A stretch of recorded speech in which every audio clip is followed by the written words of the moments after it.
folks, and welcome to another day in the Milky Way. And tonight we got stuff for you. It's gonna be good. Anyway, we're gonna be doing some because of Halloween and all this other good stuff. I'm glad you all showed up tonight. And tonight we got a good one for you. We're gonna do some stories about aliens and being abducted and all of this stuff straight out of a good book from Preston Dennett. Give them all the credit. The Wondrous, 25 Wondrous Encounters right here. And we're going to tell you the story best I possibly can. So Preston Dennett, who was on our show, check him out earlier on a few years back. So good guy. We can't wait to have him on again sometime. Anyway, we're going to read symbols on the skin. Have you been abducted by aliens? I'm not sure. And maybe you have not. And I sure don't know if I remember myself. But here we go. According to this, it was just after sunset on June 1980. And a therapist, Lyndon W., was riding along the Pacific coast near the highway of Santa Monica, California, of course, with her friend who was driving, and gazing to her left, she noticed an odd-looking light that appeared to be floating. Well, what do you think that could be? Of course, there's always something. Lights are floating. It seemed too bright to be a boat, and it couldn't be a plane, says Linda. I couldn't figure out what this would be, and I said to the guy with me, "What do you suppose this is?" And he turned around and looked at it, and he saw it was only for a second when it was shot straight up into the air and blinked out. It didn't look like it was far enough to disappear from view, like from a distance. It was just sort of stopped. It stopped being there. Both Linda and her friend were amazed and concluded that they must have seen a UFO. How odd, she thought, that it left right when she told her friend to look at it. As she said, I don't know if that had anything to do with it. It just could have been just a coincidence. The UFO sighting was a thrill, but it was nothing more than that. Life quickly returned to normal, and in various challenges, one of Linda's main challenges was that she came from a dysfunctional and abusive family. She experienced multiple traumas throughout her childhood, much of what she dealt with by suppressing and denying the memories. Years later, as an adult, she began to process remembering and dealing with all that trauma. Throughout the process, she had to go to some psychotherapy. The success of her therapy inspired her to become a therapist herself, a profession she enjoyed and excelled at. Who wouldn't want to be a therapist? You know, it sounds kind of fun. Her therapy, however, was a continual process. One thing that puzzled Linda was her therapist was a series of nightmares involving tidal waves. The dreams were always the same, and she was 5 years old. She was on the beach with her family when a tsunami struck, causing everyone to run for their lives. Every professional told Linda that this tidal wave was a symbolic representation, being emotionally overwhelmed, or some variation of this theme. However, Linda instinctively felt that this interpretation was not correct. The dreams were so vivid that she wondered if this was perhaps a genuine event. You know, sometimes your dreams seem more real. And that is so true. You know, did you ever have a dream that was so real, felt real? Maybe it was. You just don't know it. Finally, she decided to investigate for herself. She went to the Santa Monica Library and, to her amazement, found what she was looking for. Printed in the LA Times, microfiche. She went back when she was about 5 years old in 1952. An earthquake struck. And it generated a small tsunami. Linda and her family were along the beach, and when the wave struck and some people were drowned, Linda had been missing for more than an hour before her family found her. There were other newsworthy events and that Linda kept running into as she searched for the tidal wave account.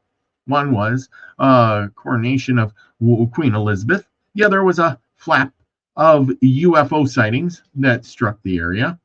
That's odd, she thought. She had seen a UFO only a few years earlier. Around that time, in 1983, Linda decided to have some intense massage therapy done. Oh, who doesn't like massages, right? She was hoping that this would relieve some of her stress-related health conditions. Often, massage therapy can facilitate and release emotional trauma. Of course it can. And it is not unusual for patients to become emotional or even relieve old traumatic events or relive. However, in Linda's case, something much more bizarre occurred. Following the therapy sessions, Linda noticed that a strange mark began to appear on her body. Linda says it was a type of deep massage, very strange, and things started to come up, and I didn't know what they were. There were a lot of symbols. The symbols were similar to letters, but looking more like hieroglyphics. Linda had absolutely no idea what they meant or why they were appearing. Really bizarre. She explains, I have a condition called, whatever it is, literally skin writing, which is overproduction of histamine. Really? Yeah, I don't know. I don't believe that. And there are times you can literally write on me in welts. Oh, yeah, I've seen that happen before. And during this period, I would be taking a shower and I would look down at my leg and I would have one of these symbols on my leg.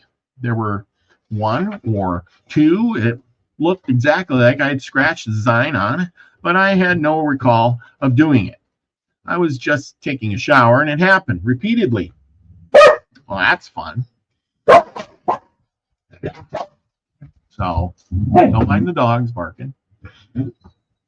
Linda marveled at the precision of the symbols and wondered what their cause could be. Her skin problem couldn't be the cause. This condition only makes the skin more vulnerable to scratching. It does cause symbols to appear. It was as if somebody had scratched them into her skin. And yet, she was sure that she didn't do it. The symbols were definitely appearing spontaneously on their own. It was puzzling and concerning that Linda began to request to finding out what they possibly mean. She copied them down as they appeared. After collecting several different examples, she took them to various people in the hopes that they could translate them. She says, I kept taking them to people and saying, have you ever seen these before? You know what they mean. Nobody knew. I took them to healers at the Human Light Center, to psychics. I went to books on symbolism and Messianic temples and all sorts of things. And nobody knew what they were. They had never seen them before. And after a while, I finally gave up on it. I gave up because nobody knew what these were. The mystery tantalized Linda, and she continued to copy the symbols whenever they would appear. She also found herself compelled to doodle other strange pictures which seemed to be related, including spirals, dome-shaped objects, weird-looking instruments. She had no idea what that meant. Eventually, the symbols stopped appearing, and Linda quit drawing and the strange pictures and basically put the entire experience behind her. Then, nearly 10 years later, Linda received the shock of her life. Finally, after decades of searching, she stumbled upon independent collaboration that her symbols were, in fact, very meaningful indeed. Linda said, I went to a UFO expo in the West. One of those UFO conventions. And I was in Bob Hopkins' workshop. He was talking about Intruders, like the television movie, which was going to be on in a month after the expo. And I watched it and recorded it. And because I knew it was a complication of cases that he had, this simple decision to watch the television program proved to be a turning point in Linda's life. As she watched the movie, the answers to the mystery she had been trying to solve for 10 years flashed in full color on the screen. Although it was only a few seconds, it was enough, says Linda, We were just watching it normally. Then there were two scenes on it. One scene was with Ben in a hospital where he was doing drawings. And then there was another scene where a woman was being regressed.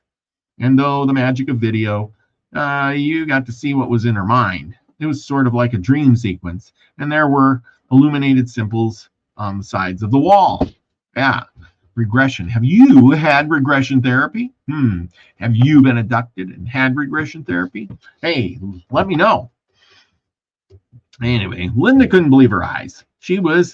There were the symbols. And when those two things came on, Linda said, my boyfriend and I just sat there and glared at each other because those were the symbols I'd been drawing. I saw them on the show. And these are the things that had been surfacing in 1983, which nobody could identify. And since I had recorded it, the television show, I backed it up and freeze framed and did the drawings off the screen and of the symbols that were showing. And then I got out my drawings, and there are a number of them that are the same. And they looked at them and said, well, what does it all mean? Linda became even more concerned about because she was drawing the symbols. She felt compelled to draw other strange pictures, and she didn't understand. The drawings seemed abstract. Well, and Linda had no idea why she was drawing them or what they represented. However, after she discovered that her symbols appeared to be related to the extraterrestrials, she now looked at her own pictures or the other pictures with new perspective. Linda said, what really shocked me was that I had other drawings, and with those I did not recall doing the other drawings. It was just that my mind, they were in my mind for some reason. I was thinking that they had done those drawings at a different time. I didn't realize that they were part of the same series. Now I couldn't make sense out of the other drawings either, and I kept doing them over and over again and again, thinking, wow, this isn't quite right. Let's try it again. Well, that ain't quite right either. I never did get it quite right, she said. I just left it alone and kept them trying to figure out what they all meant. The other drawings have to do with things like X and Y, chromosomes, female reproductive organs, and things like that. That could be, who knows, surgical tools or something that looks sort of like a cockpit of a fighter plane maybe, or something that had a bubble on top. So I drew the whole plane thinking that I cut it off at the end and said, no, whatever. I was seeing it in my head. I didn't see all of that. It's like I saw part of the plane. I saw this bubble looking thing and some other strange looking stuff. There are things that are representative of snakes biting their mouths with their mouths open, and I have no idea what this means. But they were in the same series as the symbols, and that were the files on the ship. If the symbols she drew were connected to UFOs, then the pictures were probably connected too, which could only mean that she had some connection to UFOs. Who would think of that? After the first few dreams, it became very obvious to Linda that not only did she have a connection to UFOs, but that this connection really reached back a long time. In her first dream, she was 5 years old and was standing next to a swing set, looking up. She was amazed. Remember, she was, regressed in dreams and stuff. Looking up, she was amazed to see some sort of weird-looking ship in the sky. The next thing she knew, she was standing in the front yard. The ship, which was still overhead, began to eject what looked like small jellyfish-like objects, which hit the fence and disappeared. There, the dreams ended. Linda couldn't imagine why she was dreaming about UFOs like the tidal wave dreams. She strongly suspected that they were real and not symbolic. The next series of dreams brought more information and revealed that Linda had apparently experienced a dramatic and complex encounter with what appeared to be a human-looking extraterrestrials in the dreams, she found herself standing in the wheat field next to her home. Linda said that, well, I was in the wheat field and someone was standing behind me. And they kept repeating over and over again, not to move. If I moved, something would go wrong. And I was being shown, going backwards in time, everything that had happened on that spot where the wheat field was, what the different land formations had looked like, and everything. I guess it was like a virtual reality because I could actually feel the temperature and the wind and the smells, and they kept reminding me, don't move. Because some of the stuff was so beautiful. I wanted to go off, running off into it. And they kept saying, don't move, stay still. Another possible encounter was recalled in the same way. Though her dreams, in the dream, she was 5 years old. It was nighttime when their mother suddenly decided to leave the house. Linda tried to go with her, but her mother shouted to her to return into the house. Turning around to go back, Linda was frightened to see an object land in the wheat field. Ooh, that wheat field's got to be scary. It was shining a bright beam of light over the entire home. Her mother insisted that Linda return inside. Linda refused, screaming, "No, I don't want to walk through the time beam again." In the dream, she remembered how frightened she had been following the earlier encounter, and she didn't want to repeat the experience. Nevertheless, she turned around and walked through the light and back into the house when she encountered what appeared to be some ETs. Then she says there were blonde people. They were all blonde. They weren't completely solid. They were somewhat translucent. And they were showing me things back in time. And they were asking me to do something. And I kept saying that I don't really trust people. I can't see through. Do these UFO dreams represent actual events? Of course, Linda can't be fully certain either way. However, she thinks there is probably some truth to them. She doesn't believe that she was necessarily been abducted by aliens, however. She has come to the conclusion that she was probably a contactee on some level. In 1989, Linda had another sighting of UFOs, and she was with her boyfriend in Malibu, California. I think they see a lot of things in Malibu. Attending an outdoor concert, it was about sunset when they both watched a metallic-looking cigar-shaped object move slowly in a straight line across the sky.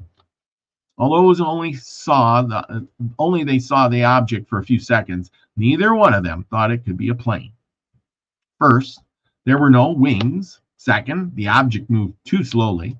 And third, there was no noise. And fourth, it was moving below the level of the canyon walls at an altitude of less than 1,500 feet, way too low for conventional aircraft. Like her first sightings, there was no interaction, and it was over before they had a chance to even react. However, it was just another little reminder that UFOs were real and part of her life. Most recently, she had a terrible nightmare, and she was flying out of bed. Somehow, she knew it had something to do with UFOs, perhaps significant. Linda has had many psychic experiences, including premonitions. She also had weird effects on machines. Once in a while, walking down the street, she looked up and just knew that the street light was about to go out. Sure enough, it winked out, followed by all the street lights on the street. Today, while Linda feels that she may have some repressed memories of UFO experiences, she has chosen not to explore this area of her life at this time.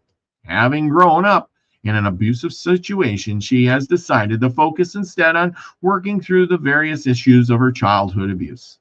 She still maintains an interest in UFOs, but for now, there are more important things in her life.